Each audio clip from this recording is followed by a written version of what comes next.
I'm not quite sure when he started playing Counter-Strike, but he was playing computers with his big brother.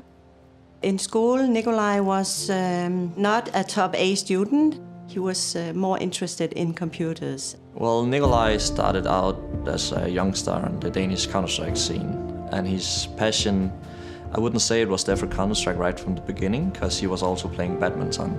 Nikolai started playing badminton from he was 5 or 6 years old, and clearly very talented. He just understood the game. My mom gave me a racket when I was 2 years old in the garden. My mom wanted me to play badminton a lot more, and it's hard to explain when you're 14, 15 that you actually want to play a video game. He was playing at the top level team in our city. One of the big clubs in Denmark was asking if he would play with them, but he said no. It was always like a 50-50 for me, and in the end it was an injury in the knee that made me decide I'm really good at this Counter-Strike game, I should continue with that. So when I got the call to the best team in Denmark, I had this feeling in my head that was kind of split.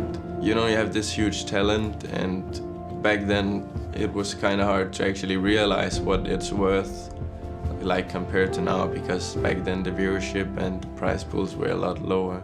I watched this DreamHack Winter 2012, I think. It was a big tournament back then. I thought in my head, I can be as good as these guys, maybe even better.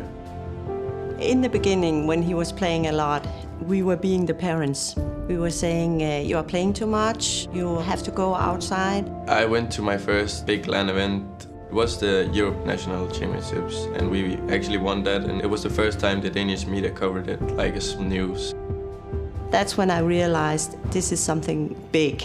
This is something really big. When I first met him, I didn't know he was device. His strength as a player is definitely that many times you can see Nikolai having a bad half, but steps up, and if the team are playing bad, he's really good to like, come on guys, we need to do this, and we can still do this even though we are behind. We have seen the comebacks before, we can do it. One of the things about Nikolai and his skill level is that it has always been really high. We played together in his first team. Back then he was a little uncontrollable.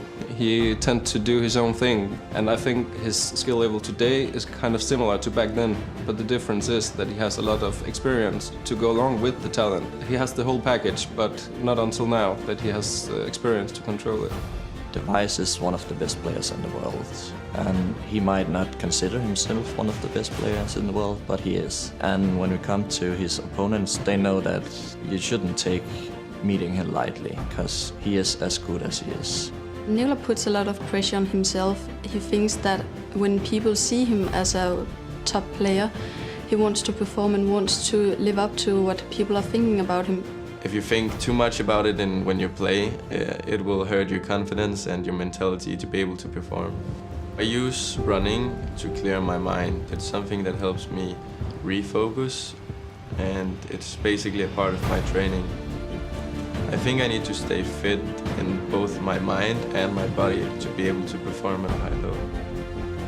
Nikolai as a person doesn't want to be the best, but he wants the team to be the best. He knows how it works to be on a top team, even in-game and outside the game. Nikolai is one of the few players on the Danish Counter-Strike scene that has a mentality of not only being the best, but also behaving as one of the best.